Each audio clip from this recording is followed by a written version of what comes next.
Dia mau ciptakan satu situasi, dia nggak diundang. Kalau menurut aku malah dia berterima kasih nggak diundang. Yakin saya peserta Rakernas itu pasti semua akan meneriaki dia. Kelemahan Megawati ya itu nggak diajari nipu, nggak diajari bohong gitu loh. Itu kan bukan nipu, Bu. Memoles image kan. Tapi kan ada wajah lain dari PDIP yang begitu samar dan tidak terlampau muncul ke permukaan. Ada wajahnya Puan Maharani. Yang sangat sekali orkestrasi politiknya. Kalau saya lihat Ganjar ini Apakah anarkisme. kompleksitas lagi? Ini anarkisme ini. Ini dia tidak masuk dalam ini tidak masuk Apa, Bang? Apa, Bang? anarkis. Iya kan?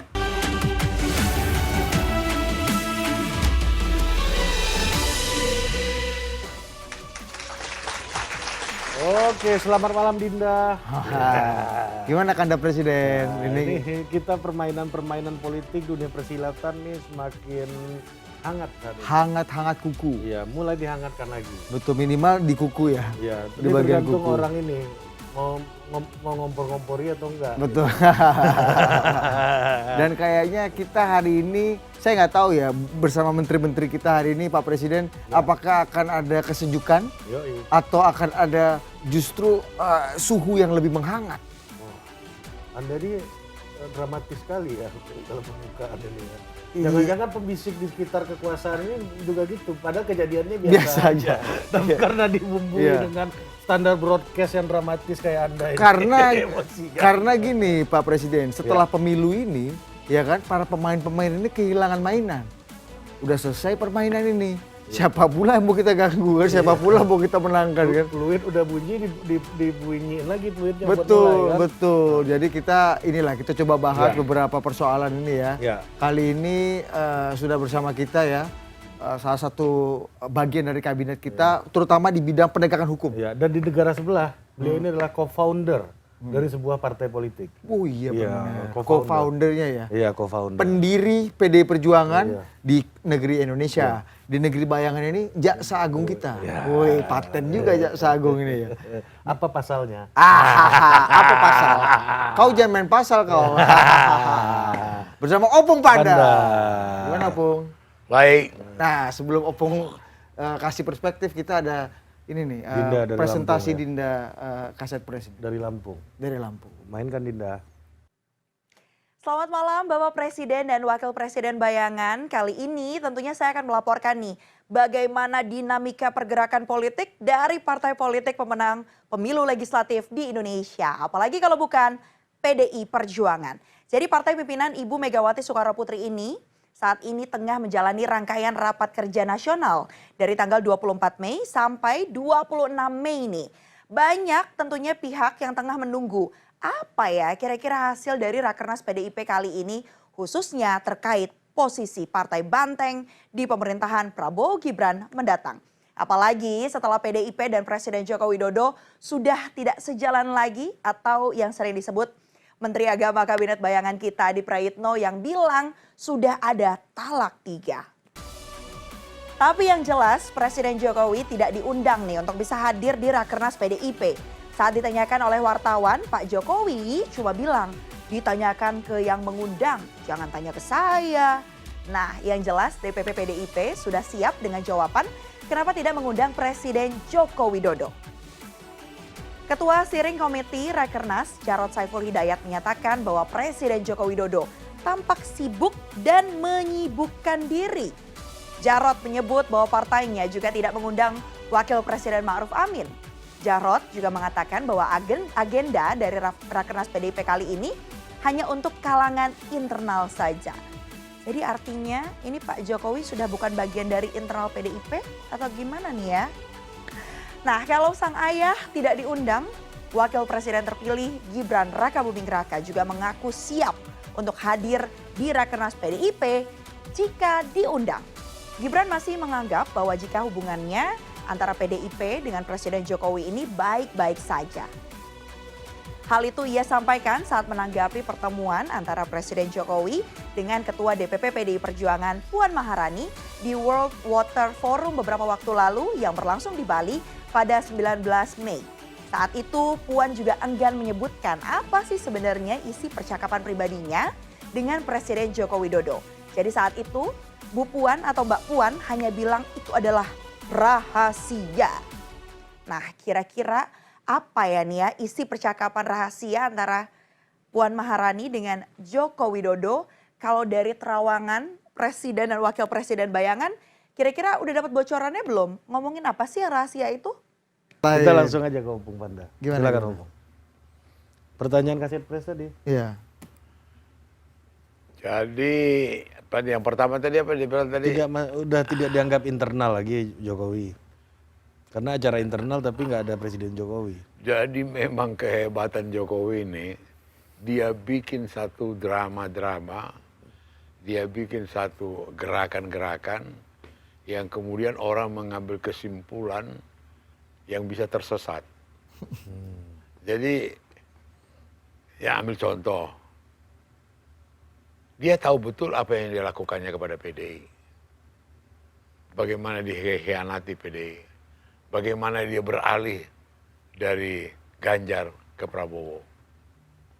Seakan-akan itu tidak mempunyai dampak apa-apa. Apakah itu menyakiti hatinya PDI? Jutaan warga PDI yang ada di daerah-daerah itu menjadi frustrasi. Kemudian tanda kutip ditinggalkan oleh Jokowi. Yang kemudian dibalik satu situasi, di situ kejagoan dia.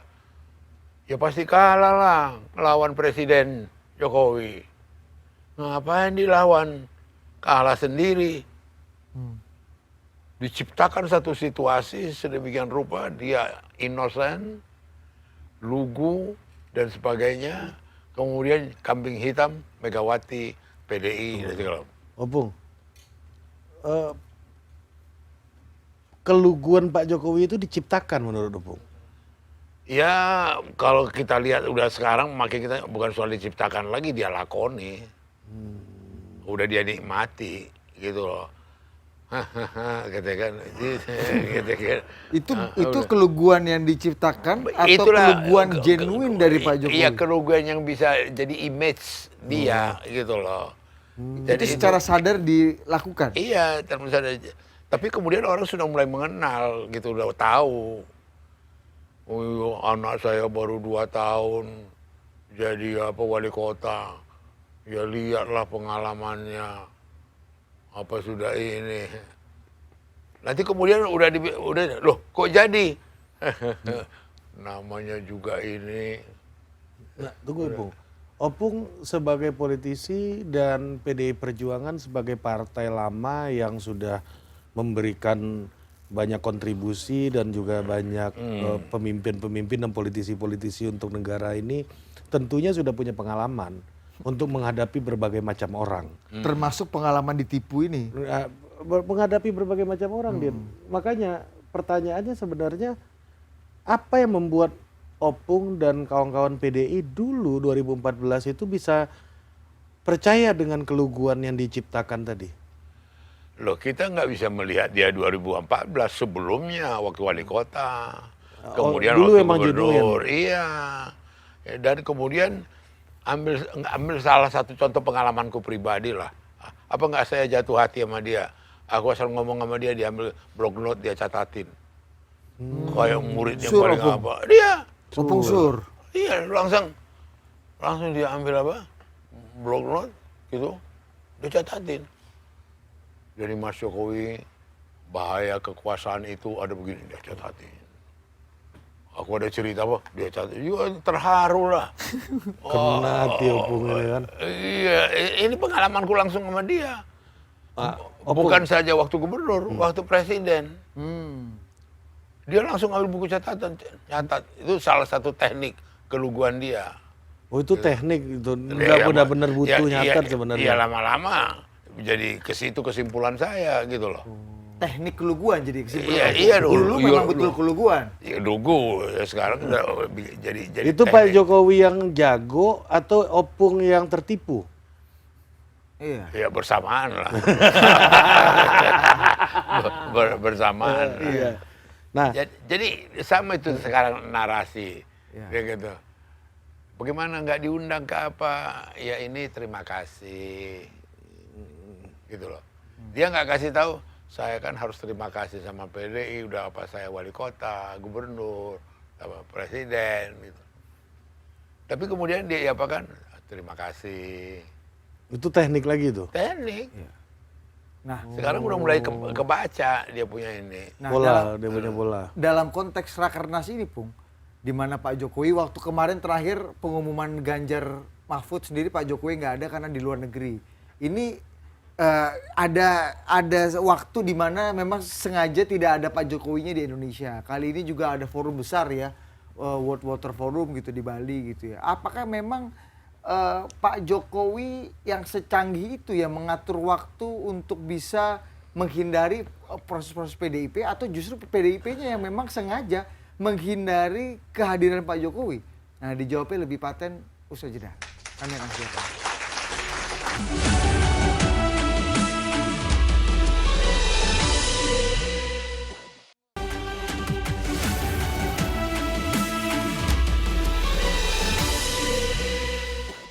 Oke, kita kembali lagi di rapat kabinet bayangan dan tadi pertanyaan dari Wapres saya. Ya. Silakan dijawab, Opung, apakah Pak Jokowi menyesuaikan tanggal Rakernas atau Rakernas menyesuaikan tanggal Pak Jokowi sehingga ini nggak ketemu? Dalam konteks ini saya tambahkan Pak Presiden, yang lugu siapa? PDI-nya yang lugu, Pak Jokowinya yang lugu dalam hal Tapi ini? sama sekali mengenai jadwal itu nggak ada hubungan. Nggak ada hubungan itu. Ya, sebab ini udah jauh-jauh hari ini ceritanya. Water apa ini juga udah jauh-jauh hari. Yang mengundang 30 negara ini. Jadi bukannya kemudian didesain begitu. Karena terus terang aja Rakernas ini paling sedikit sebulan sebelumnya daerah sudah tahu. Ini kan seluruh provinsi yang datang ini, seluruh kabupaten, pimpinan kabupaten, ya kan. Jadi tidak ada apa kemudian rekayasa dicocok agendanya, nggak ada sama sekali. Nah, Pung, kalau kita balik ke belakang, Pung, ini kembali berbicara Opung omongin tadi menciptakan keluguan dan teknik keluguan. Apa momen yang bisa Opung ceritain dari perkenalan awal dengan Jokowi? Ya kesan saya ya itu tadi kembali. Saya melihat dia polos, lugu, ya kan. Ketemunya di mana dan siapa yang mempertemukan waktu itu? Pernah dulu sekali di Solo waktu dia wali kota. Kemudian dia waktu dia gubernur, berkali-kali waktu dia gubernur. Kemudian di awal dia jadi presiden. Banyak kesempatan-kesempatan ketemu. Dan yang terkesan sama saya, asal saya bicara, dia keluarkan blok note, dia catatin. Dia minta diulang, dijelasin pelan-pelan gitu loh. Jadi betul-betul menaruh perhatian yang begitu besar terhadap apa yang mau saya sampaikan. Dan menjadi begitu penting menurut perasaanku dengan cara dia itu, gitu loh. Itu salah satu contoh, ya kan. Kemudian lama-lama aku baru sadar, wah rupanya ngelakon dia aja ini, gitu loh. Jadi ambil salah satu contoh lah mengenai hubungan dia dengan Ibu Mega. Saya kan ikut juga mengapakan ke dia untuk membantu dia bisa lebih memahami Mega, lebih memahami di sekitar Mega, kemudian bagaimana juga bahkan juga kehidupan di Teguh Umar, ya kan? Itu betul-betul aku kasih fooding dia, aku kasih ini dia masukan-masukan, gitu loh. Dan kemudian juga waktu Rakernas seperti ini 2014 yang kemudian menentukan, kemudian pertama kali deklarasikan nama dia itu, dia di sampingku. Dia waktu itu wakil ketua Jawa Tengah, saya ketua Sumatera Utara, gitu loh. Dia di sampingku duduk. Aku lihat dia punya ini, jadi betul-betul dia mengapakan diri sebagai peserta yang serius, ya kan, mengikuti semua acara itu dengan tertib, ya kan.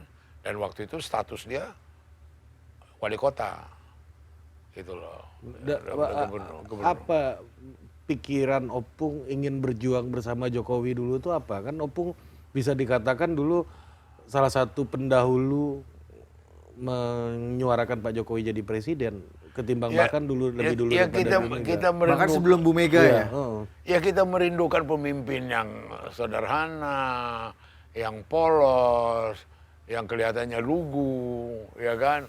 Dan kemudian memberikan komentar-komentar atau pendapat-pendapat yang ini, yang mudah dimengerti. Jadi bolehlah ini, gitu loh.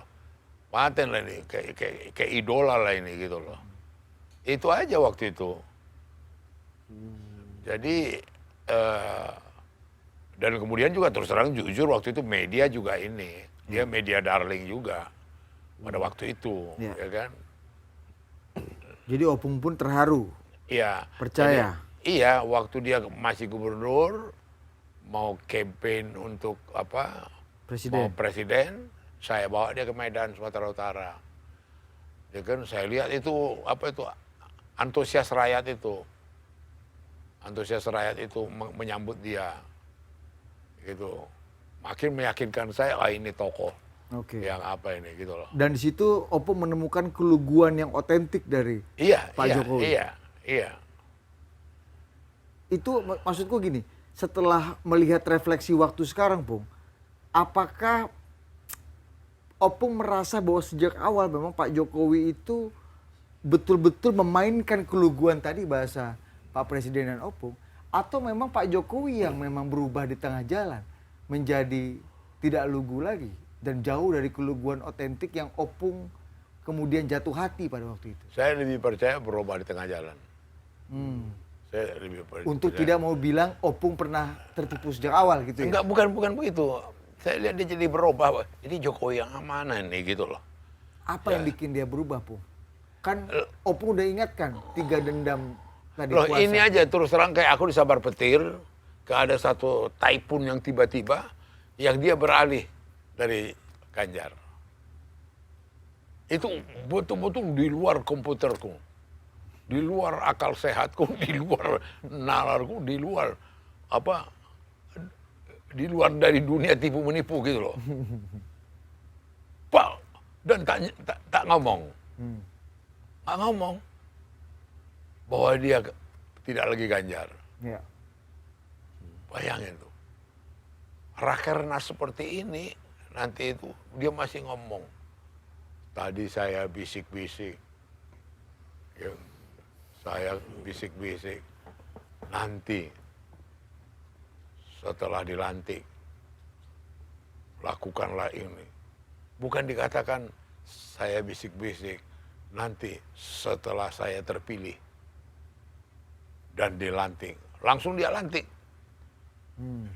Dan biasanya mereka berdua ngobrol di floor, berdua bisik-bisik, dibawa ke podium bisik-bisik itu kan menunjukkan begitu close. Ganjar dan Jokowi. Iya dong. Bisik-bisik private mereka berdua tuh dia di podium. Satu PDI Perjuangan tidak ada yang sadar akan adanya langkah lompat galahnya Pak Jokowi. Hampir nggak ada. Terpukau. Lihat kepolosan terpukau. Dan kemudian juga Mega menyayangi dia. Mega menunjukkan betul-betul. Artinya di dalam forum pertemuan kita, kader yang terbaik. Gitu loh. Ya. Inilah kader yang terbaik dari PDI Perjuangan. Number one, gitu loh. Ya. Mega sendiri loh. Dan masih teguh Bu Mega di situ ya. Iya. Tapi Pung gini, seperti menyambung pertanyaannya Pak Presiden tadi, PDI Perjuangan ini kan partai senior, Pung. Iya. Kalau kita hitung sudah lebih dari 50 tahun sejak fusi tahun 73. Iya. Tapi kan kalau sejak PDI Perjuangan modern kan sejak tahun 99 lah. Iya, mulai iya, establish, 98, dimana Opung menjadi ya. salah satu pendirinya 98, 26 99 tahun ini. ada. Pernah nggak Pung dalam perjalanan PDI Perjuangan yang 26 tahun PDI Perjuangan modern ini, pernah nggak PDI Perjuangan mengalami tipuan-tipuan politik yang cukup signifikan dan menjadi pelajaran yang mahal buat PDI Perjuangan sendiri, terutama Opung sebagai politisi dan pendirinya? Pernah waktu salah satu ketua DPP, ketua fraksi daripada DPR RI, Arifin Panegoro. Dia mau menyingkirkan Mega dalam satu kongres di Bali bersama Laksamana Soekardi. Roy Bebeyanes, dan macam-macam itu. Pernah. Itu yang kemudian satu ketika Mega mengatakan siapa lagi yang berkhianat ya. Gitu. Siapa lagi yang mengkhianati kita ya. Gitu. Itu pernah. Dialami Mega itu. Tapi ini lebih dalam Jokowi ini ya. Dan waktu itu bisa diatasi, bisa diatasi quote unquote pengkhianatan itu. Iya bisa diatasi. Ini lebih dalam. Lebih dalam dalam arti kata bersama tipuan gitu loh.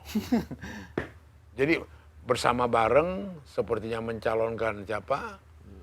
Ganjar, itu yang saya bilang tadi naik pesawat, apa segala macam itu. Ya, tahu-tahu potong dalam lipatan. Bedanya dibanding dulu ketika tadi Anda sebut Laksamana Soekardi dan Kalau Arifin itu Panigoro. lebih terbuka fight-nya. Oke, lebih fair. Nggak ada tipu-tipu. Lebih fair berarti. Iya, ini ada tipu. Pura-pura ikut, pura-pura pro Ganjar. Dia kan ngomong di stadion utama ribuan orang. Pemimpin kita masa depan. Ganjar, menang. Ngomong dia, Jokowi, di depan ribuan. Tapi apakah di politik kesetiaan itu penting, Bu? Kalau Opung bicara tadi pengkhianatan, berarti lawan katanya kesetiaan sepenting apa? Kesetiaannya penting lah dalam arti kata soal kepercayaan, soal satunya kata dengan perbuatan, soal adab, soal tata krama, sangat penting lah. Kan artinya kan kalau setia malah mengurangi kesempatan kan? Ya itu yang saya bilang tadi, ini apa dulu yang dikhianatin ini? Apa dulu yang... Iya misalnya kalau saya ikut Bu Mega ya sulit lah untuk anak saya jadi wakil presiden gitu misalnya. Atau kalau saya ikut Bu Mega sulit lah agenda saya untuk jalan gitu.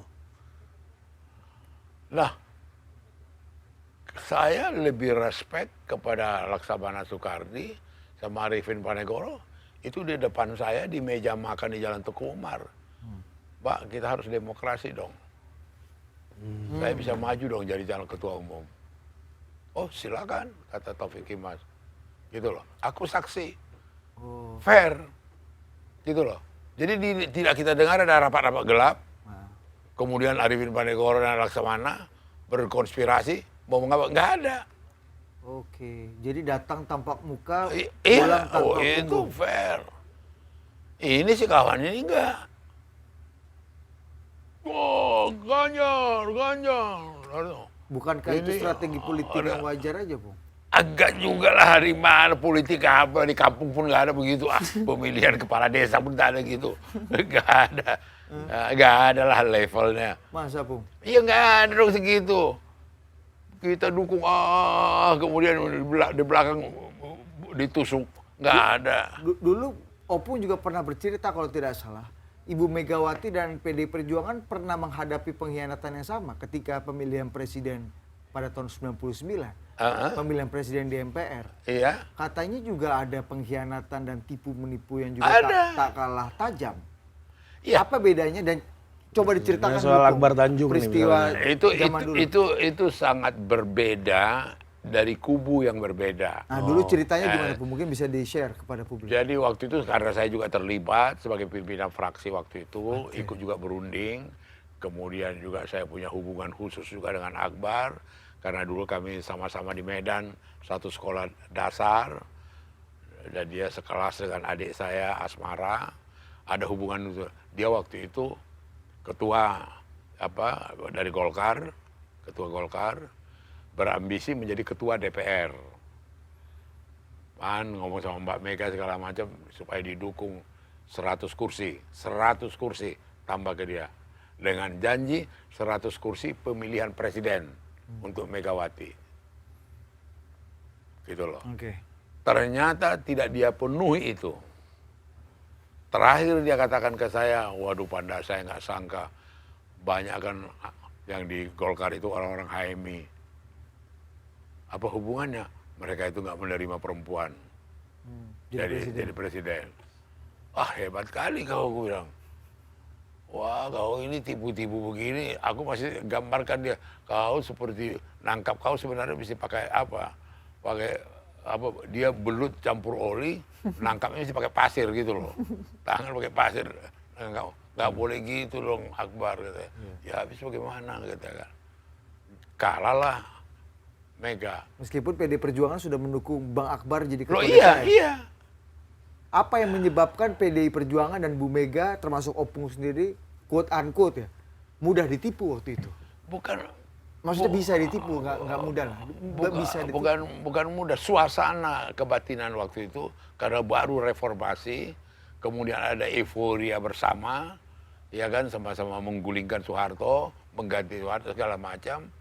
Jadi ada suasana apalah artinya yang berbeda dari yang biasa.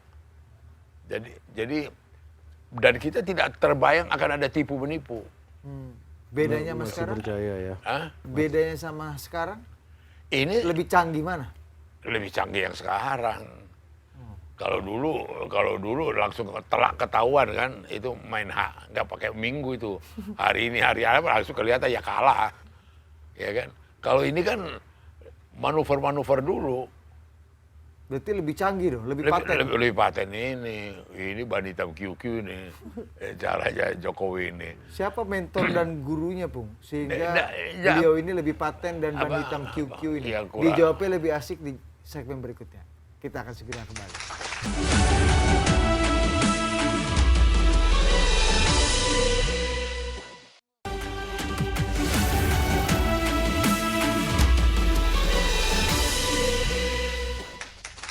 Oke, kita kembali lagi di rapat kabinet bayangan dan tadi pertanyaan terakhir dari Pak Wapres ya di segmen sebelumnya kepada Opung.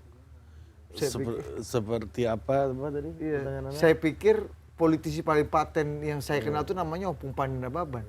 Ternyata ada yang lebih canggih lagi. Ya, ilmunya ban hitam QQ. Ban hitam QQ. Siapa gurunya? Siapa gurunya? Gurunya dia.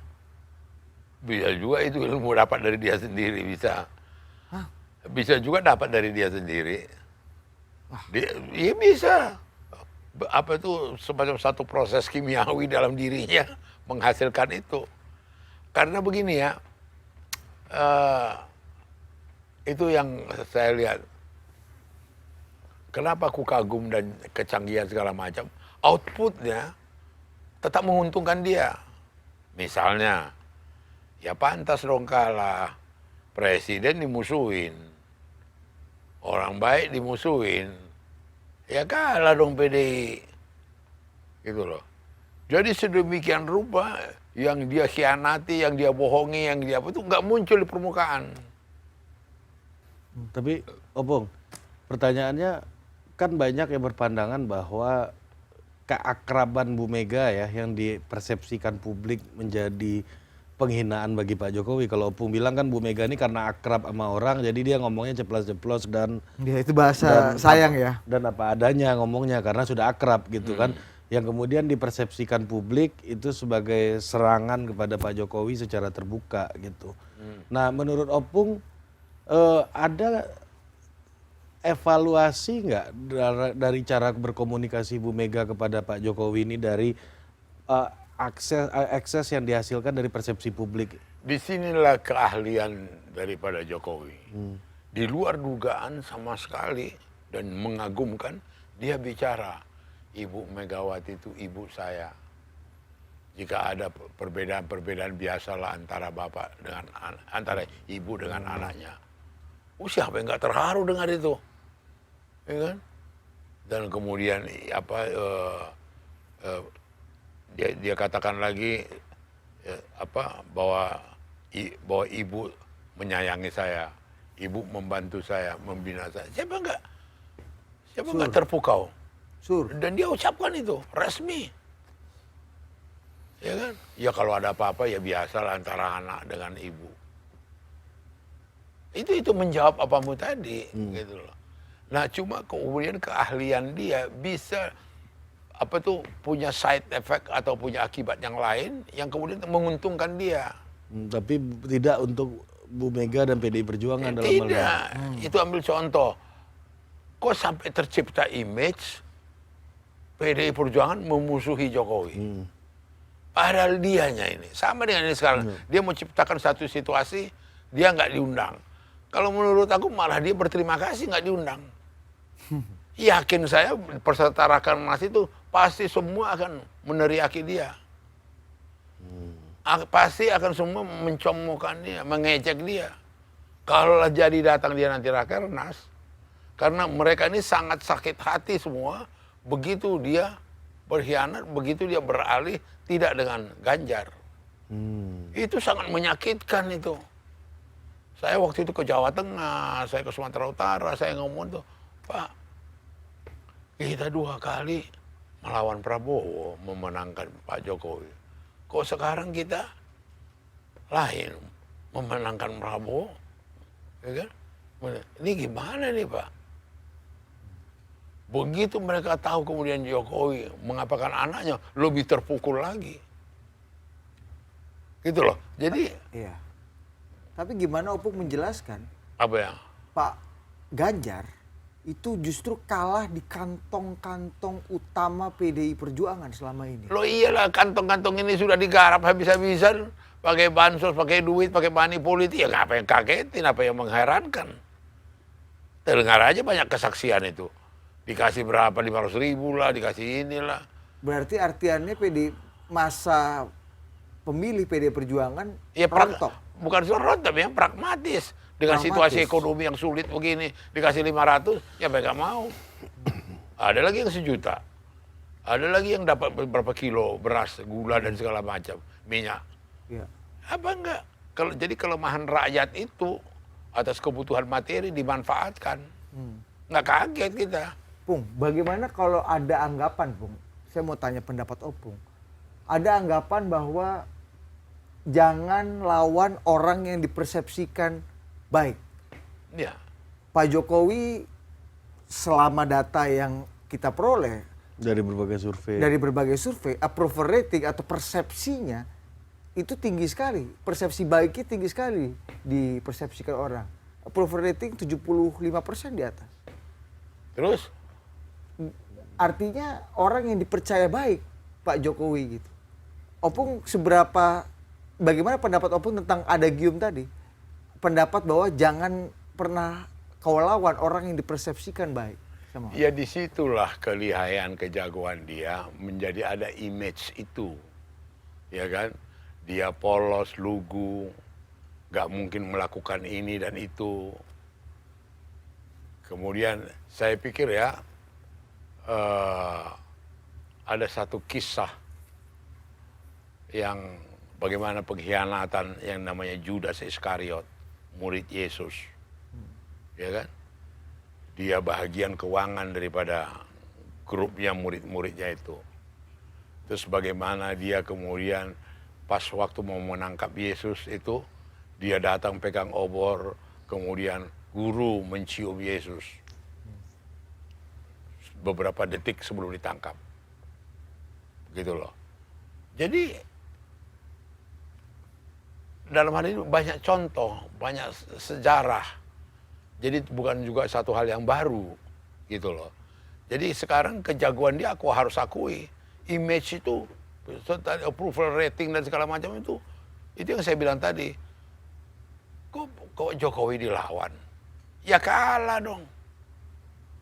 Tapi bagaimana kemudian timbul kesan begitu, nggak diceritakan. Berarti PDI Perjuangan tidak ahli dalam memainkan image itu menurut Opung? Ya itu aku bilang kelemahan Megawati ya itu, nggak diajari nipu. Nggak diajari bohong gitu loh. Itu kan bukan nipu, Pung. Memoles image kan, persepsi kan. Iya, Membangun persepsi. dalam memoles itu kan ada ketidaktulusan, memoles itu ada ketidakjujuran, memoles itu ada ini. Ya memang nggak punya keahlian. Nggak punya keahlian. Itulah kecanggihannya Pak Jokowi. Itu kecanggihan dia. Berarti Bu Mega Opung anggap berlawanan dengan semangat zaman hari ini yang membutuhkan keahlian dalam Kecanggihan membangun itu. persepsi. Iya, tapi persepsi yang nggak menipu dong. Itu Persepsi canggih yang atau tulus. Kan pertarungan politik itu kan soal pertarungan persepsi, Bung. Iya. Bukan yang sebenarnya gitu loh. Dulu kita tahu juga Soeharto persepsinya PKI yang bersalah semua. Iya. Begitu reformasi kita punya novum baru yang Iya, menunjukkan gitu. Iya, termasuk iya, novum iya. dari Opung. Oh iya, novum Iya, Opung. bahwa PKI itu debatnya argumennya rendah. kata Mana Opung. mungkin dia buku detail Mana mungkin dia. Nggak mutu ini orang-orang ini. Itu kan persepsinya Harto Iya, kan iya, iya. dalam 32 tahun Iya. memimpin. Jadi menurut Opung, PDI tidak sesuai dengan semangat zaman hari ini yang membutuhkan keahlian dalam Persepsi. pertarungan dalam image building dan perception building, membangun persepsi. Bisa saja diambil apa ke situ, pendapat ke situ. Enggak, Tetapi- minimal nggak seahli Jokowi maksudnya gitu. Ya, tapi janganlah itu dalam landasan ada di belakangnya tipu menipu atau ada kebohongan. Mau dikatakan kurang pintar persepsi, mau dibilang apa, nggak begitu penting lagi. Tapi kalau sampai kemudian mempermainkan kebohongan, kemudian mempermainkan pengkhianatan, saya pikir secara moral politik Indonesia ke depan pun tidak ini. Nah, Opung, pertanyaan saya satu lagi gini. Berarti selama ini dengan komunikasi publik kayak begitu, Opung dan teman-teman PDI, mungkin Bu Mega mungkin ya, merasa tidak pernah tidak salah gitu dalam komunikasi publik yang kayak gitu. Kalau Opung bilang kan itu keakraban, tapi Publik melihatnya lain. Tapi impact dari keakraban itu adalah ya tadi persepsinya bisa diolah lagi sama Pak Jokowi gitu. Publik melihatnya Bu Meganya kasar ke Pak Bu Jokowi. Meganya kasar pada Iya. Pak Jokowi. Pak Jokowi jadi korban, Iya. dizolimi, kurang lebih Dizolimi. gitu. Iya, iya. Menurut Opung ada yang salah nggak dengan komunikasi Bu Mega? Nggak ada, Nggak ada. nggak ada. Seharusnya Agak- dengan Bu Mega seperti itu. Bukan seharusnya Ibu Mega, ya itulah Ibu Mega. Oh, apa adanya ya Iya, kayak gitu. itulah Ibu Mega. Sehingga- dia kan orang yang tidak belajar ada teknik tipu menipu atau main sandiwara. Ya nggak ada sama Mega itu. Dia malah betul ya dia nggak suka ya nggak suka, ya senang ya senang. Maka beberapa teman-teman yang dulu pernah akrab sama dia bisa pecah kongsi. Ya seperti Rini lihat. Ya kan dulu akrabnya bukan main, kemudian udah enggak. Karena Lo enggak, itulah apanya karakternya Mega. Nah dia entah bagaimana nggak ada satu patah apa dengan Jokowi atau menjadi ada kasus sesuatu yang membuat mereka menjadi renggang. kenapa nggak Ibu Mega belajar dari Pak Jokowi dalam membangun persepsi? Maksudku mungkin semangat zaman kali ini cocok dengan cara Jokowi berpolitik. Kenapa Bu Mega yang tidak menyesuaikan dengan semangat zaman yang kebetulan Pak Jokowi Wah, dinilai? udah pertanyaanmu itu udah sangat salah. Artinya Megawati itu udah punya karakter, udah punya trademark, udah punya ikon. Justru orang menyukai Bu Mega di internal PDI karena sikap apa adanya itu. Iya, menurut Opung. iya itu. Jadi konsekuensi kalau misalnya seperti ini, misalnya tadi dikhianati atau di kadali atau seperti apa itu, iya, ya itu konsekuensi dari keteguhan dan konsistensi Iya, Bu kekuatan Mega. moral dia gitu. Dia bisa memimpin begini partai begitu nggak main-main loh. Iya. Jagoan-jagoan semua itu yang di cabang, yang di daerah, yang di apa itu. Bukan nggak segala macam Nah, tipe. tapi gini tadi Opung sempat menyinggung pecah kongsi sama Rini, ya kan? Barusan Opung sempat menyinggung gitu. Apa sih batasnya sehingga Bu Mega bisa pecah kongsi sama orang? Apa yang dijadikan titik? Ya orang itu dua lah yang tahu komitmen apa, ya kan. Kemudian, Apa yang dimaafkan, apa yang iya itu saya nggak masuk ke lebih dalam itu. Tapi pokoknya saya lihat dari luar, kok nggak sama lagi, kok nggak ini lagi, itu aja. Dan nggak ada sampai detik ini belum pernah aku tanya mereka berdua, kenapa kalian ini gitu loh. Dulu kan waktu dulu Bu Rini yang apa namanya curhat kan ke Opung sempat kan. Iya. Waktu itu lagi dekat sama Bu Mega waktu itu. Ada juga aku tulis di buku. Iya, waktu itu dekat ya sama Bu Mega ya. Iya. Oh. Gimana ceritanya kasih dulu. Jadi kembali ke tadi, terus terang aja, Mega itu udah punya style sendiri, sudah punya warna sendiri, udah punya karakter sendiri dalam puluhan tahun. Ini kan 31 tahun dia. Iya. Gitu. Politik. Iya. Nah. Tapi intinya Bu Mega tidak merasa perlu untuk mengikuti Semangat zaman. semangat zaman itu karena sudah punya karakter sendiri. Dan yang kedua, Ya dia ikuti dong semangat zaman sama Mega. ya kan buktinya persepsi kan Pak Jokowi bisa memainkan. Enggak itu kalau jadi kata- ukuran dong, itu enggak kata menjadi hukum. ya persepsi tipu menipu itu ya Iya. bukan itu. Kayak pelatih sepak bola aja, Pung. Dulu mungkin formasi yang terkenal 4-4-2. Jangan-jangan yang beda, sekarang beda, 3-4-3. Harus beda, bukan itu beda. Oke, Pung, ini yang terakhir nih. Ini Rakernas PDI Perjuangan lagi berlangsung ya, tengah-tengah Nanti pola- tanggal 24. Nah. ya.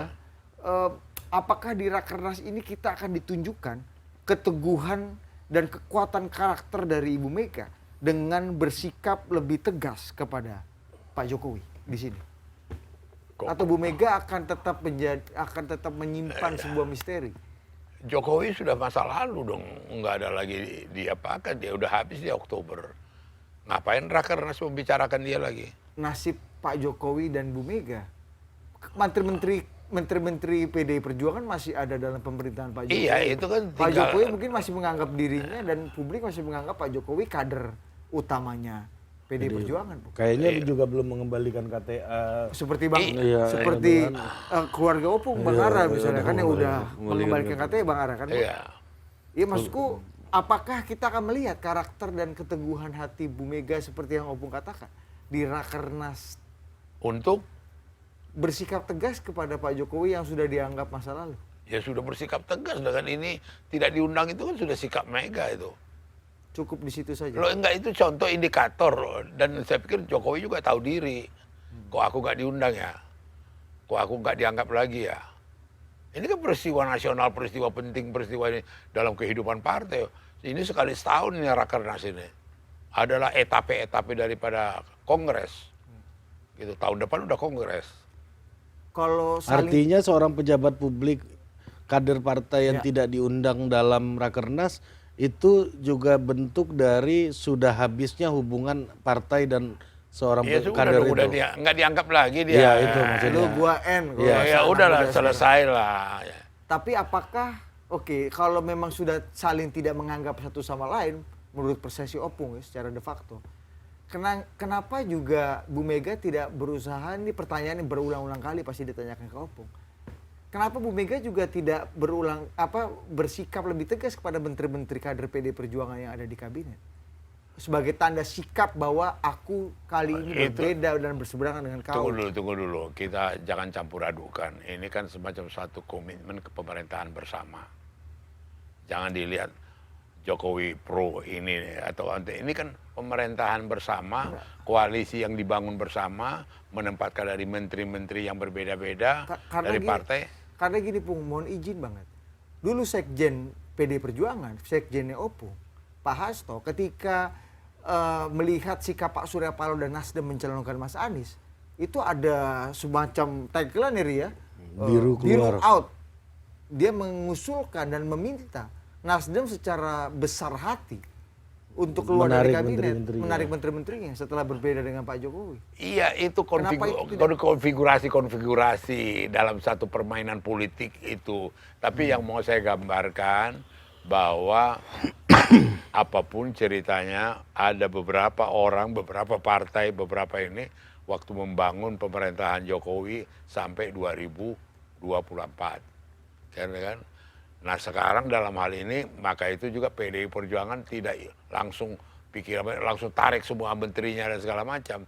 Ini kan ada komitmen bersama menyelesaikan pekerjaan apa yang ditugaskan oleh negara. Jadi beda ya ketika Beda. dulu Sekjen Iya. meminta kader Nasdem untuk Beda, out, itu iya. berbeda dengan Beda. kondisi sekarang. Oke, Iya, baik. beda. Siap. Begitu ceritanya. Paten kali Jaksa Agung kita nih, Pak Presiden. Bisa kita promosikan jadi Ketua Mahkamah Agung setelah ini nih kayaknya. Oke, Opung, terima kasih Opung. Iya. Terima kasih Sampai jumpa banyak. di sesi berikutnya.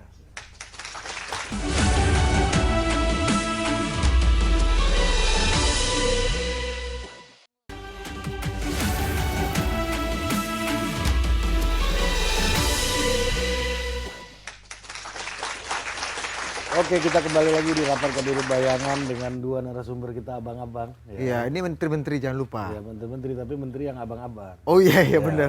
Kalau sama ini nggak bisa kita kurang Pakai ajar Dinda, nggak bisa. gitu nggak bisa. Nggak bisa. Yang tadi lebih-lebih. Menteri abang-abang, abang-abang menteri juga. Ya.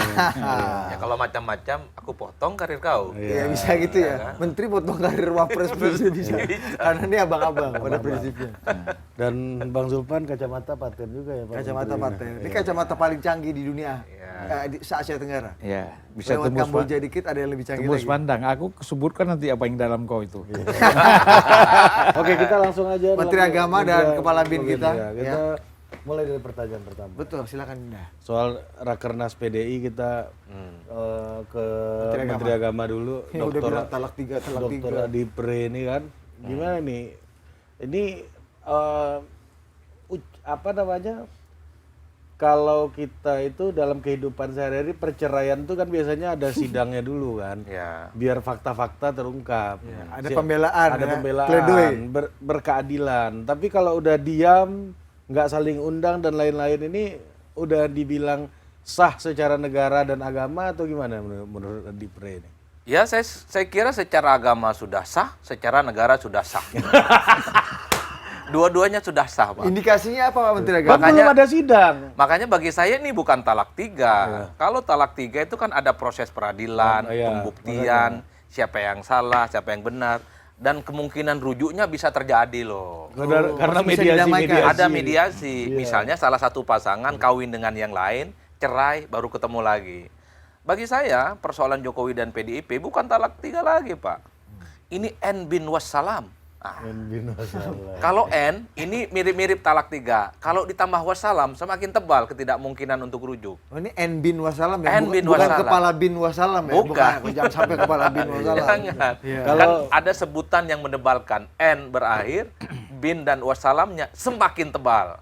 Ini yang saya sebut ini bahwa secara agama dan secara negara, ya Jokowi dan PDIP sudah selesai. Masa sih belum ada pengembalian? Ini nggak seperti Ini talak ini junior begini. beliau, Bang Ara. Talak itu nggak perlu 1, 2, 3, 10 itu nggak penting. Kalau dia mengucapkan talak itu dengan emosional, itu bisa aja batal. Tetapi kalau talak antara PDIP dengan Jokowi ini dilakukan secara rasional, itu otomatis memang bisa rasional kan, sudah diperhitungkan pakai akal. Jangan-jangan emosional nih. Hah? Nah, itu Menteri Agama yang bisa melihat. Enggak begini, Bang. Ini talaknya orang Jawa, Bang. Udah nggak cocok, udah pergi-pergi aja. Tinggal cari pasangan yang baru, tinggal cari pelabuhan yang baru. Tak perlu ada pembelaan, tak perlu tuding-menuding siapa yang salah dan benar. Masalahnya gini, Pak Menteri Agama. Kalau setelah talak dan setelah bercerai itu kan, setelah itu kan biasanya ada kesepakatan pembagian harta gono gini. Nah, ini masalah harta gono gini kan belum selesai. Menteri-menterinya PDI masih ada di kabinetnya Pak Jokowi semua. Itu karena tadi nggak lewat persidangan, kata udah Menteri cerai Agama. secara agama dan negara belum? Iya, tapi kan nggak lewat persidangan kan. Gimana? Ini talak lewat jalur belakang, Pak. Udah nggak cocok, pergi aja. Kawin sama yang lain Oh, talak sudah. ala Jawa ini ya? Talak ala Jawa, Pak. Merasa tidak cocok, sudah sama-sama merasa tak ada chemistry, ya sudah selesai. Kalau talak ala Madura gimana? Wah, beda, Pak. Ada petantang petentengnya, ada intonasi-intonasinya, saling tuding-tudingnya. Wah, ini yang salah nih pihak laki-laki, ini yang salah nih dari pihak perempuan. PDIP sih selama ini menganggap Jokowi itu sebagai petugas partai. Nggak nyaman lah Jokowi. Coba cari tempat yang lain pelabuhannya. Kan begitu, Bang. Tapi bagi PDIP siapapun yang merasa kader, tak boleh ada yang merasa dianaktirikan, tak boleh ada yang merasa menjadi penumpang, tak boleh ada yang merasa sebagai petugas partai. Harus tegak lurus, ya kan? Harus berbaris seperti banteng. Mau presiden, mau gubernur, mau bupati dan wali kota, ketika partai berfatwa mengeluarkan fatsun politik, maka disitulah semua kader harus berbaris. Ini balik lagi ke Dipre ini karena perceraian lewat jalur belakang istilahnya kan. Berarti ini soal kebenaran udah nggak penting lagi nih. Ini kan akhirnya kan PDI dan Pak Jokowi menyerahkan hasil dari perpisahan jalan ini kepada persepsi publik dong. Karena nggak ada yang bisa dibuktikan satu sama lain, nggak lewat proses atau Ya, mekanisme ini bicara yang sakit lazim. hati gimana? Iya kan? Ibu Mega sakit hati kan, itu persoalannya. Kalau udah sakit hati kan mana ada bicara rasional lagi? Nggak ada. Ya kan? Mau lewat belakang, lewat depan, buat dia nggak ada urusan. Pokoknya saya nggak bisa terima cara-cara apa yang kamu lakukan. Kan itu. Nah, jadi Kalau kita lihat di sini, persoalannya menjadi semakin rumit. Apalagi ada harapan apakah Pak Jokowi kembali ke PDIP itu nggak mungkin. Ya kan? Atau PDIP mau menerima lagi Jokowi sangat tidak mungkin kan. Oleh karena itu ini tadi yang dikatakan udah parah. Jadi talak ini udah talak, kalau kita bicara dari sisi talak, walaupun yang paling tinggi dalam perceraian itu talak 3 ya, itu kan formalnya begitu. Tapi dalam politik kan nggak ada talak 3, tapi talak itu bisa 10, bisa berapa aja. Tergantung tingkat kebencian, tingkat kemarahan dari masing-masing Menurut pihak. Pak Kepala Bin, tingkat kemarahannya levelnya udah semana? Oh ini udah berat. Nah masalahnya gini Pak Kepala Bin, kalau Pak Kepala Bin bilang udah berat kemarahannya, tapi anak bawaan istri nih, ya, itu kemarin bertemu di Bali, berdansa bersama, Oh, Mbak makan Puan malam maksudnya. bersama. Iya kan, kalau Oh, tadi iya. perceraian antara Bu Mega dengan Pak Jokowi ini. Kalau itu kan Itu menjaga aja kan, masa ketua DPR ini kan pertemuan internasional. Loh, bisa Banyak aja kepala nggak datang? negara kan. Kemudian ketua DPR dengan presiden kan harus kelihatan bersatu, kompak kan gitu. Ya walaupun misalnya kita lihat di Amerika pernah juga kan, Iya. Trump sama Pelosi itu Oh nggak iya. kompak. Dirobek Bang, apa suratnya Trump itu kan di Iya. depan sidang. Ya tapi kan itu ala Amerika, ini kan ala Jawa. Ala Indonesia plus ala Jawa. Masalahnya gimana kita yakin bahwa mereka betul-betul tempur? Atau jangan-jangan ini lagi berbagi peran aja nih? Enggak, karena kalau saya begini ya, Pak Presiden dan Wakil Presiden, melihat wajah PDIP per hari ini itu kan tidak tunggal. Selama ini kan yang dominan wajah Hasto wa akhwatuha. Hasto dan kawan-kawannya, ada Mas Hinton di sini. Ya, kan namanya Menteri Agama, Pak. Boleh dong kutip-kutip yang Arab-Arab dikit ya enggak? Hanya Bang Zulpan yang paham ini. Misalnya kan Hasto dan barisan politiknya ya seperti Bang Mas Hinton dan yang lainnya lah kira-kira begitu, itu kan sangat agresif dengan Jokowi. Hampir tiap hari menantang, hampir tiap hari menuding dan seterusnya dan seterusnya. Tapi kan ada wajah lain dari PDIP yang begitu samar dan tidak terlampau muncul ke permukaan. Ada wajahnya Puan Maharani. Yang sangat sekali orkestrasi politiknya membuka diri dengan semua kelompok politik sekalipun berseberangan secara diametral. Bahkan dengan Jokowi sekalipun. Secara psikologi politik, Pak, kalau memang sudah putus banget ini perkawanan antara Puan dengan Jokowi, mau tersenyum saja itu sulit. Menampakkan keagrapan di ruang publik itu nggak gampang, kikuk. Tapi kemarin kalau kita lihat video-videonya, Jokowi, Puan, ini kan menunjukkan gestur ya bahwa mereka satu sama yang lain mungkin secara personal nggak ada persoalan. Meski mungkin di panggung belakangnya ini masih bergemuruh, Pak. Apapun judulnya, Puan bagian dari politik penting PDIP. Ini adalah anak kandung, anak biologis, anak politik yang dimiliki oleh PDIP per hari ini. Tapi setidaknya Puan ingin menunjukkan secara personal mungkin tak ada persoalan. Tapi secara politik belum tentu dan kelihatan juga bahwa dengan PDIP nggak selesai. Itu artinya apa? Sekalipun ada ramah tamah, ada kehangatan, ada kemesraan yang ditunjukkan, ini kan hanya sebatas kebutuhan panggung dan peran politik masing-masing. Ya. Jadi sebagai presiden ketika bertemu dengan pimpinan DPR, ketua DPR, gesturnya harus seirama. Ya, Nggak mungkin menunjukkan wajah yang berat. Tapi sekalipun keduanya ini mesra, ini bukan berarti sebagai bagian dari islah politik. Nggak ada rumusnya. Itu saja sih menurut saya yang saya tangkap, Bang Dahlan. Kalau Puan ini kan gen politiknya bukan gen politik Mega. Gen politiknya kan Taufik Kimas. Itu yang harus kita lihat. Jadi gaya politik yang dibangun oleh Puan itu gaya politiknya ayahnya Taufik Kimas. Kita lihat pada tahun 2004 bagaimana kerasnya Mas Taufik itu mengkritik SBY. Keras sekali kan? Gitu. Sehingga dua orang ini tidak bisa ketemu. Saya ingat misalnya contoh apa yang saya alami lah, perkawinan anak saya. Begitu SBY lagi duduk makan-makan di acara, Pak Taufik mau datang, SBY langsung minta izin sama saya pulang dulu deh. Ternyata habis itu datang Mas Cahyo sama Taufik pulang gitu loh. Itu saking begitu yang nggak mau ketemu. Padahal acara perkawinan kan.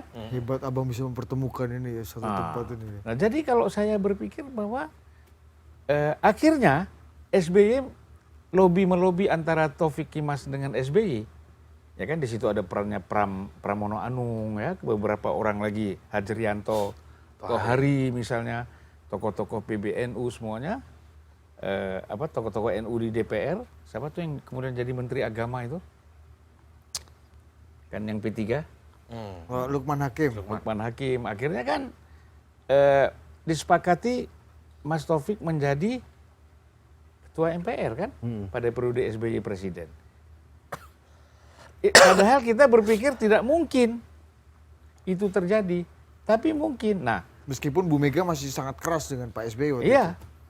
Nah ini kan saya kira itu pengalaman saya kira jangan menjadi model atau contoh yang konkret ya. Nah jadi pola Puan begini seperti ini, kemudian katakanlah Puan mungkin melobi tetap menjadi anggota DPR, ketua DPR, kemudian Mbak Mega dengan terhadap Jokowi atau terhadap Prabowo masih belum bisa ketemu. Jadi menurut saya itu bisa terjadi, presidennya ada. Dulu Pak Taufik punya pengaruh yang kuat nggak dalam memutuskan kebijakan partai? Ya pastilah, bagaimana nggak kuat. Artinya Mbak Puan... Dia kan ketua Dewan Pembina Partai. Iya, tapi bisa mempengaruhi Ibu Megawati untuk memutuskan kebijakan partai? Saling mengerti, nggak usah saling pengaruhi. Artinya Mbak Puan juga bisa memberi influence baik dong? Bisa. Memberikan pelunakan hati buat ibunya? Dengan Jadi artinya begini, gaya Pak Taufik Kemas? itu kan gaya kamu, jalanin aja. Mbak Mega tuh begitu orangnya. Itu gaya kamu kan, Ya, jalankan aja.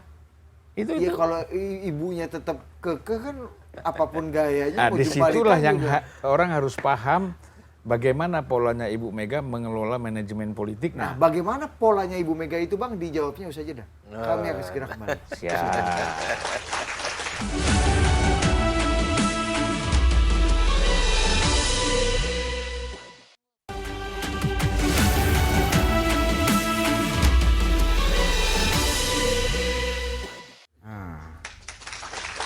Oke, kita kembali lagi ke rapat kabinet bayangan. Ya.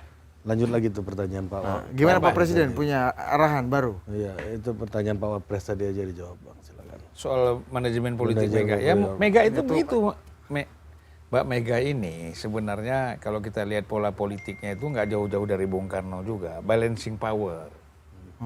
Ya kan? Gimana balancing kalau nggak membuka percakapan dengan yang lain gitu? Nggak, di internalnya dia balancing. Dia balancing power.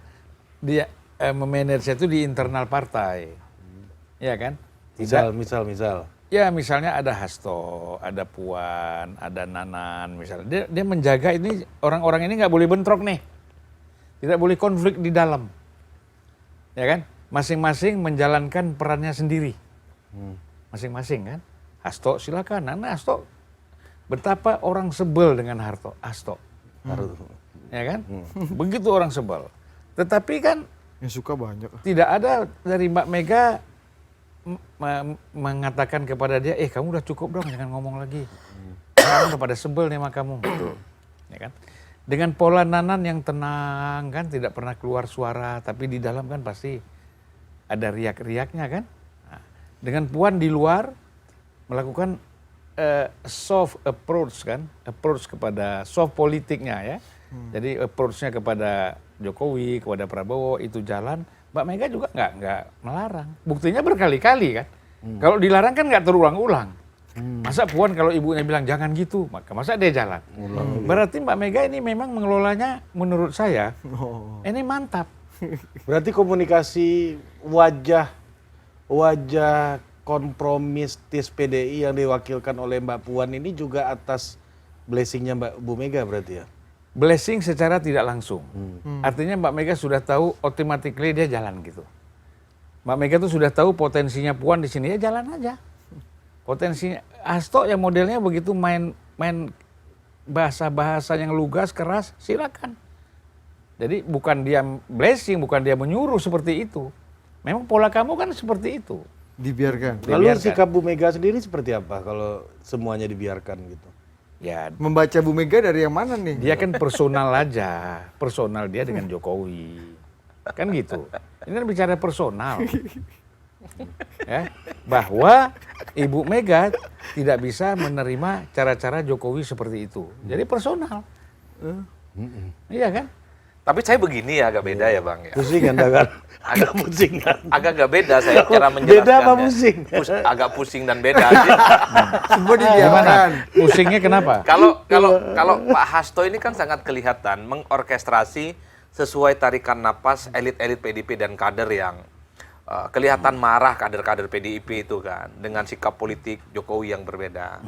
Itu memang dalam kondisi alamiah sepertinya Hasto ini jago betul Bener, Bang. menangkap suasana kebatinan bagaimana internal mereka. Makanya tiap hari kerjaannya itu memang mengkritik Jokowi. Karena ngasih makan ego internal tadi. Betul, artinya apa? Supaya basis konstituennya ini merasa terwakili dengan Hasto sebagai sekjen di partai. Nah, Puan ini memerankan fungsinya sebagai negarawan.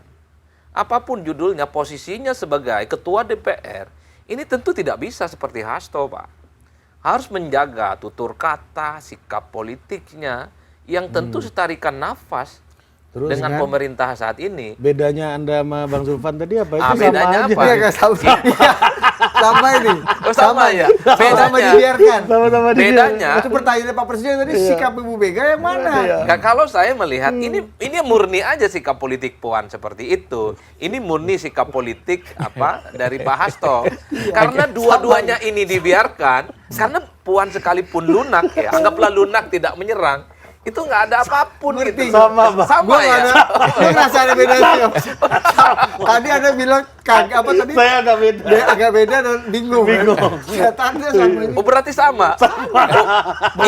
Pikir saya ini beda argumentasinya. Enggak, karena Anda berdua sama-sama menyetujui ada kompleksitas Iya. yang dibiarkan sama Ibu Mega. Ya betul, karena per hari ini pun juga tidak ada perintah khusus dari partai apakah nyerang ataupun tidak. Tapi dalam konteks Puan Maharani misalnya, pertemuannya Jokowi di Bali, ini bukan by design, Mbak. Misalnya bukan ada janjian khusus ketemu dengan Pak Jokowi. Ini kan dipertemukan dalam satu forum yang terpaksa sebenarnya. Dan pasti ketemu. Pasti ketemu. Makanya tidak ada kaitannya dengan rekonsiliasi kan? Iya. Tidak ada kaitannya dengan sikap PDIP. Pasti ketemu dong. Kecuali misalnya Abangnya pernah jadi pejabat bertahun-tahun. Ah. Bisa nggak Bang sebagai ketua DPR atau apa kalau misalnya nggak suka gitu? Bisa nggak kayak presiden kelima diundang di acara presiden ke-6, bisa nggak presiden kelima memilih saya nggak datang aja lah gara-gara ada presiden ke-6? Nah, Boleh nggak punya hak itu pejabat? kalau hak punya, bisa. Namanya hak kan? Iya. Nggak ada larangan untuk dia tidak ketemu atau ketemu. Tapi pantas atau tidak? Kan gitu. Ini kan bicara kepantasan. Ketua DPR berada di tempat yang sama, terus mereka tidak saling bertemu, tidak saling bicara. Iya kan? Pastilah, artinya ada yang ngatur. Ya kan? Walaupun mereka tidak ada niat bertemu, ada yang mengatur. Supaya kelihatan harmonis. ya artinya apa Bang? Setahu saya begini Presiden dan Wakil Ini Presiden. beda apa sama nih? Agak beda sedikit. Bingung atau beda? Pada level elit kunci ya, saya menyebut pada level elit kunci, Pak Hasto dan Mbak Puan misalnya berbeda. Di bawahnya pun juga berbeda Pak. Kalau kita sering mendengar statement-statement Masinton, kemudian Eriko, kemudian siapa lagi? Dan yang lainnya gitu, Adian Apitupulus, Dedi itu kan sangat agresif, terutama terkait dengan Jokowi dan terkait dengan pemenangan pemilu di 2024 yang dinilai penuh dengan indikasi kecurangan dan seterusnya dan seterusnya. Tapi kemarin saya mengikuti podcastnya El Comandante Korea, Bang Pacul. Di sebuah podcast disebutkan kekalahan ini bukan yang lain, karena memang kalah pasukan infanteri. Bukan karena yang lain itu, bukan karena kecurangan dan seterusnya dan seterusnya. Ini kan argumen yang berbeda dengan PDIP yang lain gitu loh Bang. Ini yang disebut dengan, ini saya meminjam istilahnya Bang Zulfan, kompleksitas di internal masing-masing elit partai itu berbeda. Betul. Dengar kan? Betul. Bagaimana pernyataannya Bang Pacul? Saya menyebutnya sebagai El Comandante para Korea Pak. Penyambung galah. Iya kan, mobilitas ke atas itu. Statementnya dalam satu podcast disebutkan, ini bukan karena kecurangan, bukan karena mobilisasi bansos, tapi pasukan infanteri pendukung Prabowo dan Gibran itu A1 semua. Itu Kelas kan 1, kelas 1. Saya menyebut A1 atau kelas 1. iya.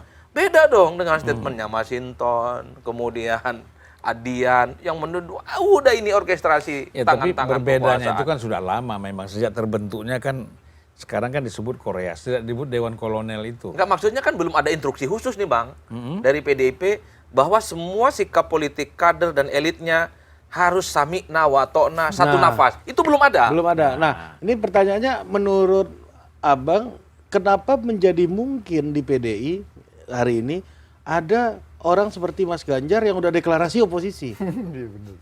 Ya, kalau saya lihat Ganjar ini anarkisme. kompleksitas lagi? Ini anarkisme ini. Ini dia tidak masuk dalam ini tidak masuk Apa, Bang? Apa, Bang? anarkis. Ya kan? Dia keluar dari PDIP, tiba-tiba melenceng jauh gitu kan? Ya kan, ambil langkah sendiri, PDIP-nya bingung. Loh, kok begini kawan ini kan gitu. Mahfud aja kan bingung sebagai wapres dia. Gitu. Kalau Pak Bambang Pacul bilangnya, ya mungkin Pak Ganjar dapat telepon info lain dari beda. Mas saya belum dapat info. Nah, jadi tadi saya sambungkan sedikit bahwa memang persoalan Dewan Kolonel itu begitu terbentuk, ya kan, dan tidak pernah bubar, hanya diam kan. Nah, kita lihat kan mereka semua yang ada di situ kan sekarang tidak bersuara. Tapi yang anarkis ini bagian dari mana nih? Sisi yang mana? Kompleksitas. Gak ada, dia jalan Dibiarkan sendiri. juga. Oh, dia sendiri. Dia jalan sendiri. Dan diperbolehkan oleh Bu Mega. Ya, Sama jadi seperti Ibu Mega jadi memperbolehkan. dia ini boleh, orang perang semua udah jelas targetnya apa, dia peluru nyasar. Yang kena orang di pinggir jalan bukan kita. Setuju Anda, Andi Frey? Beda apa sama Bang Zulfan? Ini anarkis nih. Gerakan anarkis. Bingung atau beda? Apakah menjadi oposisi seperti Rocky Gerung yang bisa main sendirian gitu, Mas Ganjar itu gimana? Iya, udah bukan orang Ya, organisasi bagi lagi. saya Iya. apapun sikap politik Ganjar itu tidak lahir dalam ruang hampa ya. Sekalipun misalnya belum ada keputusan resmi dari partainya, tapi sikap Ganjar ini diamini oleh Hasto, dianggap sebagai cermin depan dari PDIP. Gini sederhana Kan aja. begitu, Pak. Ganjar tuh kepingin PDIP ikut dia. Jadi gua dulu yang oposisi. Jadi kalau nanti PDI oposisi, ini partai ikut gua kan gitu. Keinginan dia kan seperti itu. Itu apa manfaatnya? Kalau itu Hah? beda Manfaatnya lah. Ya artinya dia menjadi sentral. Iya, Figur sentral. Apalagi manfaatnya kan Ya, Kalau udah gini. selesai Pilpres. Karena harus Nah, dibaca ini kan konteksnya. yang nama manusia kan ada psikologis. Kan Kepingin begini. menjadi tokoh yang dikagumi kan. Ini Dia bedanya dengan dia kan Bang kepingin Zulfan, di ya. lingkungan dia dibilang, lihat tuh, gara-gara gua oposisi, PDIP ikut-ikut oposisi. Jadi bahasa Jawanya urusak durungi ini ya apa? Urusak durungi Bang. Jadi PDI yang ikut Ganjar ya. Cuman yang ketipu Anies. Anies kan ketipu. Saya oposisi begini, Nasdem sama PKB lagi lobi-lobi mau masuk ke koalisi Prabowo kan? Tapi Abang udah lama yang ngomong Anies akan ditinggalkan oleh Surya Paloh. Udah lama. Kasih sedikit dulu. Sakti juga Abang. Harusnya kan dia dari Ini dengar Abang anarki kan? Iya, dengar ucapan kita, cepat-cepat kau ngambil ngajar dulu filsafat, belajar filsafat baru pulang nanti menjadi guru bangsa. Terlambat sekarang.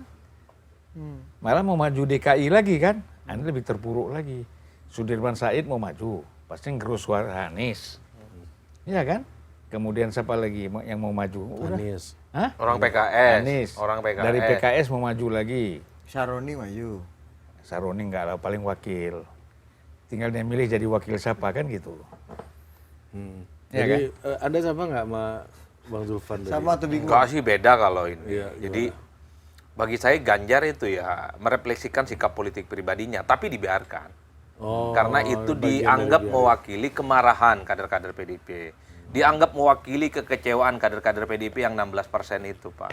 Kecewa dan marah dengan sikap politik Pak Jokowi tentu saja. Dinilai hengkang dan tidak mendukung Ganjar. Tapi kan itu dia biasa. oposisinya bukan ke Jokowi, Pak Adi. Tapi Dia kan ini posisinya kan ke Prabowo. Ini kan ditunjukkan per hari ini Prabowo dengan Pak Jokowi itu 11-12 Bang. Replika ini barang.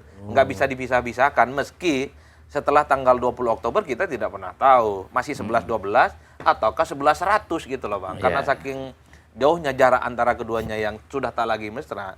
Cuman yang kedua jangan-jangan memang Pak Ganjar ini agak sedikit dalam tanda kutip ya, baper dengan pernyataannya Gibran. Karena dulu waktu ketika bilang tidak mau bergabung dengan Prabowo dan Gibran, Kan Gibran ngomong, emang nggak ada yang nawarin? Wah itu Bang, statement-statement yang kalau kita menggunakan politik orang Madura, ngajak perang ini. Ngajak carok Nah, dia. Ngajak perang. Artinya ini kan ketersinggungan lagi. Artinya- Makanya dia redanya cepat marah, cepat reda karena apa? Tersinggung. Misalnya ini saya ambil contoh aja. Saya dengan Ari ini kan ibaratnya satu tubuh lah. Ya. Ari pukulin abang terus. Nah. Sementara saya baik-baikin abang terus. Saya traktir abang, ya kan. Saya paten tak makan di Lebanon, ya kan. Ari pukul-pukul abang terus. Bukannya kebalik Ya abang misalnya. yang Iya. menurut abang, Inilah. salah satu dari kami akan sukses nggak dalam Kau harus menghajar bedakan. abang atau Enggak, harus bedakan. persepsi abang kira-kira. Ya, persepsi abang terhadap kami yang satu persoalan tubuh ini pribadi dengan persoalan politik itu beda. Itu nggak bisa dijadikan sebagai Oke. eh, Berarti Jokowi dan Bu Mega ini pribadi apa politik menurut abang? kenapa? Udah campur aduk. Ini udah campur. Kenapa abang yang bilang beda tadi? Ya udah enggak, udah campur aduk. Ini definisi mau sendiri nih bos. Iya kan? Iya, Jokowi sama Bu Mega. Justru yang anarki itu Bang Zulfan ini tanpa pola. Bos, Ya kan? coba lu jelaskan sistem partitur seniornya coba. Ya kalau Pak senior main biola, partitur yang ikut senior, bukan biola yang ikut partitur. Loh iya dong. Kan memang antara Bu Mega dengan Jokowi ini pertama pribadi. Iya. Lama-lama menjadi satu sikap politik. Gitu loh. Atau politik yang jadi pribadi? Hah? Enggak, kan lebih luas politik. Masa yang lebih luas dulu efeknya ke pribadi? Nah, Enggak, kira-kira urusannya pribadi dulu ini. Baru menjalar. Bang, Menjalar, kemudian berkembang. Ketika dia memutuskan mencalonkan Gibran sebagai wakil presiden, nah itu menjadi... Tapi kata abang beda antara urusan pribadi dan urusan politik.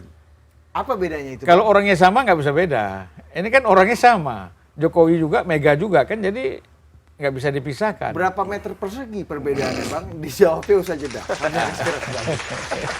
Ada berapa?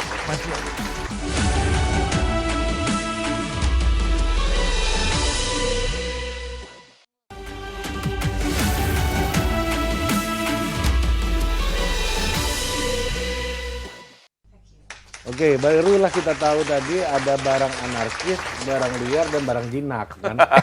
Oh ada 3 kategori. Yang barang anarkis siapa nih? Iya, barang anarkis Ganjar tadi. Ya, barang liar, Hasto, barang jinak. Mbak Puan. Lebih paten yang mana bang di antara ketiga ini? Iya, Bu Dan Mega. spek mana yang cocok untuk? Kalau saya lihat dalam situasi politik sekarang, pola yang dibangun oleh Puan itu lebih tepat. Barang jinak. Ya, lebih tepat. Barjil. Iya kan? Barjil. Mau ngapain kita? Kita sudah pertama kalah Pilpres. Iya. Kedua, suara kita juga tidak signifikan untuk menguasai parlemen. Kok pakai bahasa kita Bang? Enggak, Kayaknya ini- masih belum move on nih. Enggak, tadi maksudnya kita... Abang meletakkan kaki abang di sepatunya PDI. Ah, gitu maksudnya. Ya kan? Ini kayak orang Sumatera kayak gitu emang komunikasi. Iya. Coba kau bilang, kita baru sampai sini, tapi udah minta begitu-gitu. Gimana coba kau pikir? Kan gitu lagi. Kalau Bahlil orang timur gimana? Adik baru tulis, kakak subaca. Coba. Nah, jadi kalau kita lihat dari segi ini langkah-langkah Puan Apalagi itu, mau ada pilkada nih. ya, waktu langkah dekat. Puan itu yang paling tepat. Approach-nya, pendekatannya, memang politik seperti ini. Kan kita lihat Kategori apa tadi? Barang jinak. bareng jinak. Ya, lebih langkah-langkah politiknya lebih soft lah ya. Nah, itu. Jadi kalau Lebih kita cocok sama situasi lah barang jinak. ya, nih, Bang. kalau ngapain kita mau bangun-bangun konflik? Sebenarnya Malah barang jinak nih kalau nggak kerja MD3 nih beneran bisa kejadian di rumah nih kan berarti ya. Betul. Ya, yang lebih menguntungkan buat PDI barang jinak ini ternyata. lah iyalah kan gini. Kenapa dulu Ibu Mega tidak melakukan protes ketika Mas Taufik menjadi ketua MPR? Karena itu pasti membangun koalisi politik dengan SBY kan, yang notabene secara pribadi Mbak Mega nggak suka. Dan Pak Taufik waktu itu benar-benar menggalang dan Pak SBY yang ngasih ini ya waktu itu. Ya? Iya dong. Happy aja Pak Taufik ya kan. Kalau Iya kan? kalau saya begini, setuju dengan Bang Zulfan, tapi punya argumen yang berbeda, Bang. Artinya pola Puan memang oke dan jauh lebih acceptable. Barang jinak nih. Iya, tapi bukan karena dalam konteks skala Pilpres. Kalau itu tidak bisa dibantah ya. Tapi kan ada short term dan long term. Kalau short termnya tentu soal MD3. Ini long termnya terkait dengan perilaku politik pemilih kita. Kalau kita melihat kecenderungan rata-rata secara umum, 2024 ini kan pemilih di bawah 40 tahun ke bawah, itu kan hampir 60%, Pak. nggak suka dengan gaya politik konfrontatif, nggak suka dengan gaya politik yang menyalak, nggak bisa dan nggak happy dengan gaya politik angkat tangan kiri, tunduk ditindas atau bangkit melawan. Nggak suka, Pak. Itu Jadi umur 40 tahun ke bawah, 17 tahun ke atas, ini kan hampir 60%. Mereka memorinya pendek, mereka nggak tahu istilah-istilah dan adagium yang sifatnya sifat heroik. Dan di 2029 jumlah pemilih 17 tahun sampai 40 itu hampir 65%, Bos. Ini basis politik yang sepertinya sedang dihitung betul. Kalau model kampanye politik, komunikasi politik PDIP seperti yang zaman dahulu, agresif, lantang, dalam tanda kutip ya, keras gitu, mungkin dalam banyak hal ini agak sedikit tidak mendapatkan simpati. Justru dia kontradiktif dengan keinginannya untuk memperlebar ceruknya. Bahwa basis konstituen pemilih PDIP akan tetap solid dan happy dengan sikap itu, ya. Tapi berharap membesar agak sulit, Pak. oh jadi Hanya berkubang di tempat itu saja. Hanya berbunyi dan nyaring di satu kolam itu saja. Tapi untuk memperlebar captive marketnya itu agak sulit. jadi narasi heroisme yang tengah dibangun ketika Perlu, PDI tapi harus agak perjuangan hati-hati. Waktu oposisi kan sekarang lagi dibangun nih narasi Betul. kita pernah oposisi, kita bangkit melawan. Itu menurut Anda nggak sesuai dengan kebutuhan pasar ya? Per hari ini tidak. Kalau untuk menyolidkan basis konstituen PDIP itu nggak bisa dibantah, Pak. Oke. Makanya suaranya tetap signifikan ya, 16, 15, 14. Itu basis konstituennya. Tapi kalau untuk menambah basis-basis pemilih di luar itu dengan portofolio pemilih yang menurut saya berbeda secara diametral, ada pemilih muda, ada Gen Z, Gen Y dan seterusnya, harus mulai dipikirkan bagaimana model komunikasinya. Dan pada saat yang bersamaan, orang seperti Prabowo, Gerindra, Golkar mulai berpikir bagaimana mendekati para pemilih-pemilih muda ini, Pak, dengan caranya gemoy, joget-joget, humble, senyum. Sekalipun suasana hatinya bergemuruh. Ini yang sepertinya sedang dihitung betul oleh Mbak Puan khususnya, di lain hal-hal yang sifatnya taktis dan pragmatis. Maka ini penting untuk dibicarakan. Karena kalau kita melihat kecenderungan pemilih hari ini kan sudah mulai berubah. Siapa yang bisa menyangka Partai Amanat Nasional itu bisa dapat suara relatif signifikan bertambah di DPR. Di tengah dia ditinggalkan Amin Rais, di tengah dia kelihatan bermusuhan dengan Muhammadiyah, Bos.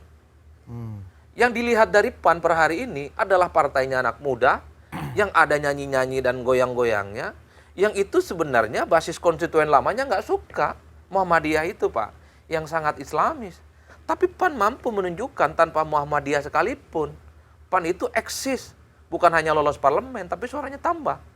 Kalau mau kita cek satu persatu per hari ini, yang jadi anggota dewan dari Muhammadiyah atau dari PAN itu cuma satu orang, Pak. Selebihnya itu tidak kelihatan afiliasi Muhammadiyah. Saleh Daulay. Saleh Daulay. Selebihnya kan nggak kelihatan, Pak. Karena bukan ketua pemuda Muhammadiyah. Artinya apa? Mendiagnosa persoalan kebutuhan basis konstituen tentu sedang difikirkan betul oleh PDIP. Tapi kalau hanya untuk menyasar pemilih 14, 15, 16%, saya kira sikap politik anarkisme yang disebut oleh Bang Zulfan itu rasional. Tapi konsisten maksudnya. Untuk iya, tumbuh, konsisten. Tapi untuk tumbuh ya, bisa lompat lebih dari itu, harus hati-hati. Oke. Karena apapun, kalau kita iris satu persatu, kenapa PDIP sampai 19, kenapa sampai 20, 21, variabel Jokowi.